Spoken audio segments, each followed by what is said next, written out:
All right, today's story is Strega Nona's Magic Lessons. It's been a week since we read a Tomie DePaola book, so we're going to go back to him today. Last week we read Strega Nona. Remember that big pasta pot that kept making pasta and Big Anthony did what he wasn't supposed to do?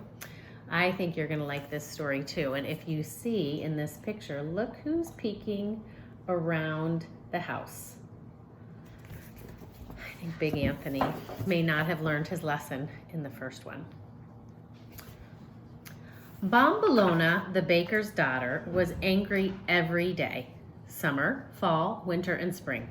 She had to get up before the sun to bake the bread. Then, piling the loaves on her head, she went to deliver them, but her work wasn't finished. Rushing back to the bakery, she had to mix the flour and salt and water and yeast and set the dough to rise for tomorrow's bread.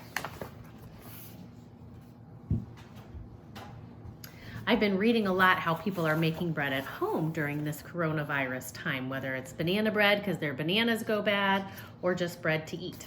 We've been making bread. I shared with you pictures of bread I made. Don't forget, her father, the baker, would say, to make the cookies and bake the cakes. And remember, Bombolona, to clean up everything, spick and span. I'm going to see my friends. And off he would go to sit all day in the square of the little town of Calabria. One day, Bombolona said, "Papa, there's much too much work to do. I need some help." "Get up earlier," the father said. "But I get up now before the sun," said Bombolona. "And I'm the last one in town to get to bed." "That's the way things are," her father said, as he went out the door on his way to the square. "And don't forget," he called back, "you have a wedding cake to bake." That did it. Bombolona dusted the flour from her hands and took off her apron. "I'm going to change the way things are," she said. "I'll go see Strega Nona. She's so wise, she'll help me."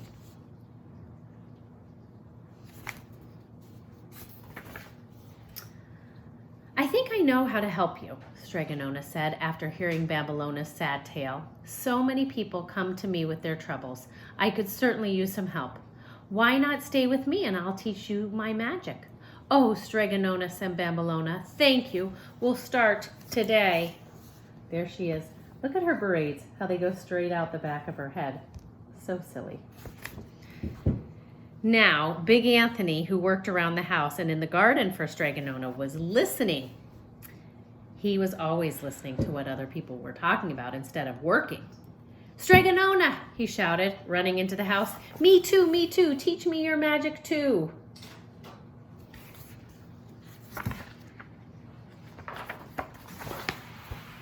"Oh, Anthony," Strega Nona said with a smile, "I can't do that. Why don't you go and milk the goat?"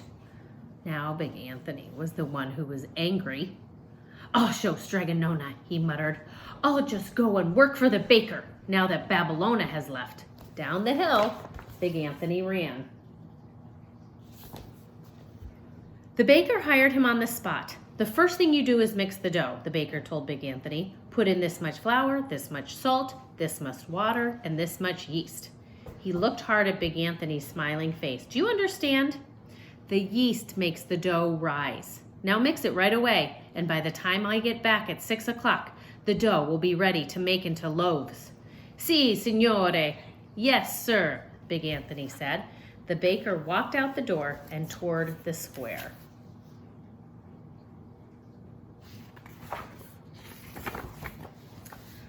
"I'll just look at everything first," said Big Anthony, poking around.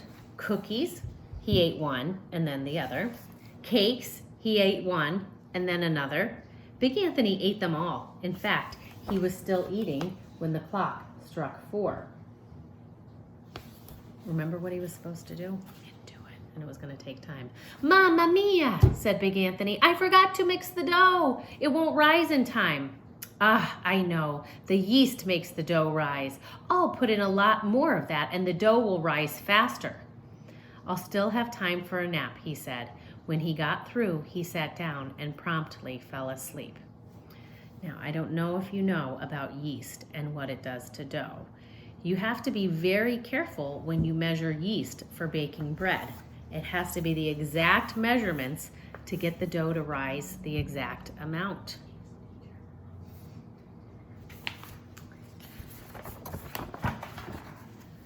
What a sight the baker saw when he returned.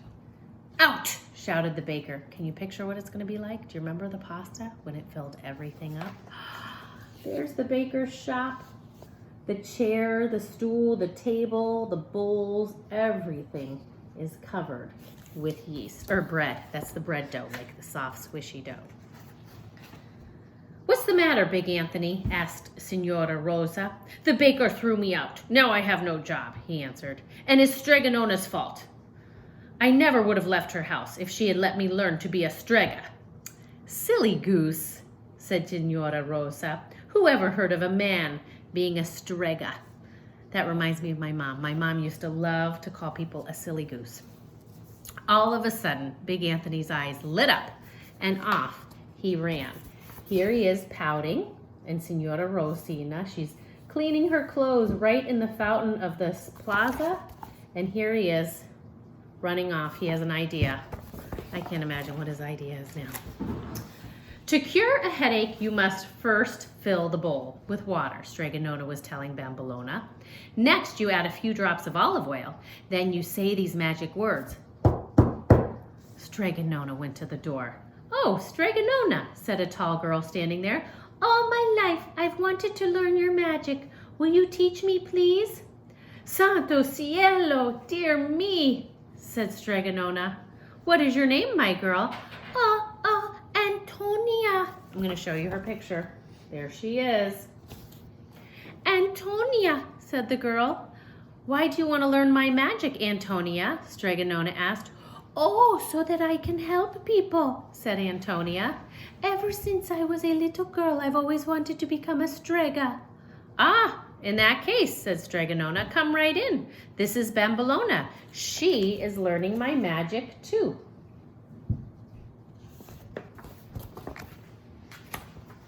Bambolona stared at Antonia and then at Strega Nona. How nice. 2 girls to teach, Strega Nona said. She smiled at Bambolona and then she began. To learn magic and practice it well, she said, you must learn to see and not to see. You must learn to remember and to forget, to be still and to be busy. But mostly, you must be faithful to your work. Do you understand, my dears? Si, yes, Strega Nona, said Bambolona. No, said Antonia. When are we going to learn how to do the magic things? In time, said Strega Nona. Now let's practice some of the magic words. Repeat in the right order after me. Soon Bambolona said all of them by heart. Antonia kept messing them up. Bambolona learned the cure for headaches. Antonia didn't. Bambolona learned to make love potions. Antonio didn't.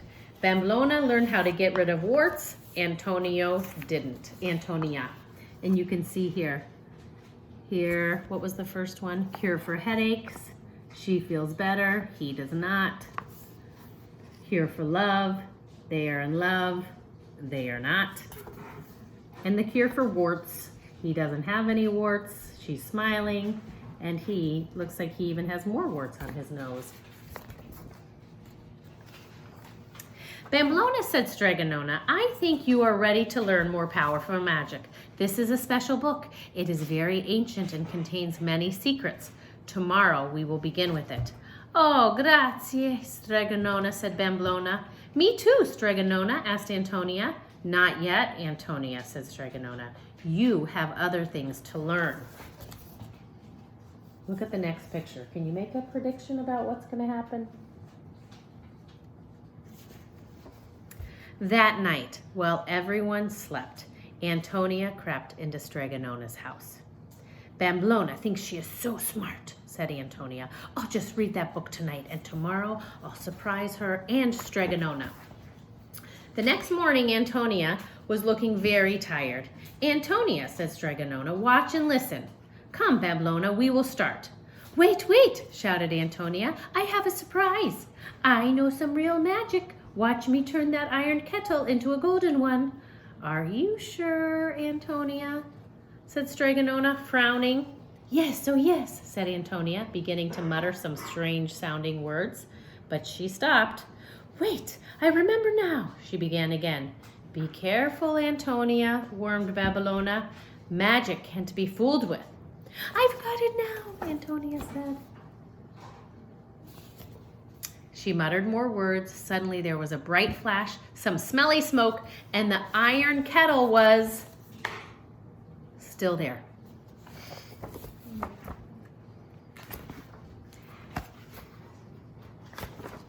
But Strega Nona wasn't. Instead, where Strega Nona had been standing was a nice, fat toad. Look at how big Antonia is. Now see what you've done, cried Babylona. Oh no, shouted Antonia. Oh, help, help, somebody save Strega Nona. What have I done? Strega Nona warned you to be careful with magic. Now she's gone forever, Babylona said. Strega Nona, wept Antonia, picking up the toad. Please forgive me, please, Babylona. You're so clever, you're so smart. Please change her back again. I promise I'll never play with her magic again. I can't change that toad into Strega Nona, said Babylona, but I can change Antonia into Big Anthony. Babylona pulled off Antonia's kerchief, and sure enough, there was Big Anthony. Oh, I'll never learn, howled Big Anthony. I'll never learn. Oh, Strega Nona, what have I done to you? Perhaps, said Babylona, if you really promise to never ever play with magic again, that will bring Strega Nona back. Do you really think that would work? Said Big Anthony, sobbing. It's worth a try, said Babylona. Big Anthony put down the toad. He closed his eyes tight, and he put his hand over his heart. I promise, I really promise, that as long as I live, I will never play with magic again. Just please bring Strega Nona back. I want you to look closely at the picture. Do you see what I see?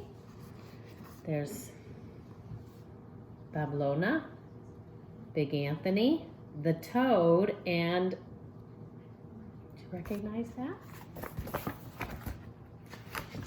There was another bright flash, some really smelly smoke, and presto, Strega Nona was back. Where am I? Said Strega Nona. Oh, I'm in my little house. Whatever happened to me? Hello, Babylona, and why, Big Anthony, what are you doing here? Where's sweet Antonia? Tell her, Big Anthony, said Babylona. Oh, Strega, Big Anthony, falling on his knees. He told Strega what he had done. He was so busy crying and talking, he didn't see the nice fat toad hopping past him out the door.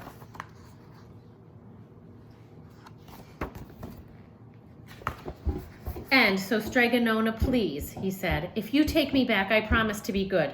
I'll do all my chores and never play with magic again. All right, Big Anthony, said Strega Nona, smiling. But before you go back to work, change your clothes. You're wearing Signora Rosa's nicest dress. Look at Babylona chuckling back there. And there they are. The end.